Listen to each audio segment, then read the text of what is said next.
Alam niyo everyone 'no, itong si Kulaong 'no, to the highest, to the level talaga ang kayabangan at ang pagiging hamonero talaga sa mga nagagalit sa kanya 'no. Talagang ewan ko lang kung saan niya huhugutin yung ano niya 'no, tapos magyabang pa na isang ano daw, isang kahit magdala daw ng isang truck yung kalaban niya.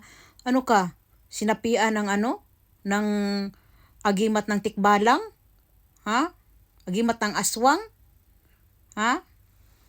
Na para kang ano, na kaya mo, feelingon talaga 'to si ano, tapos ano, saan yung ano mo, yung paghahamon mo, pinuntahan ka na ni ano, Yulin Marcos dun sa NBI, napauntugin mo yung NBI tsaka si Yulin Marcos, hinamon mo si Makagago, pinuntahan ka diyan sa BF Homes, hindi ka lumabas, ha? Lalo kang umitim sa takot, ha? Tapos pinuntahan ka diyan ni Attorney Sabi sa Heritage ngayon at nagche-check-in pa, ba't hindi ka lumabas?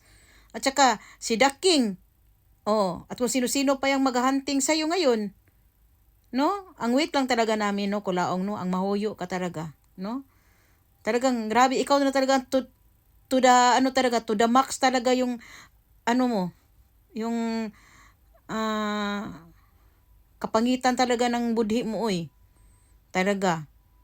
Alam niyo sa totoo lang 'no, sa totoo lang talaga 'no, how many weeks ako nagfo-follow nito. On the first pa lang talaga wala talaga akong ano, tiwala dito kay ano, kay yung ewan ko lang kung papaano niya na-hypnotize yung mga tao na 'to na naniwala sa kanya. Uy, grabe talaga ang power mo dong, 'no?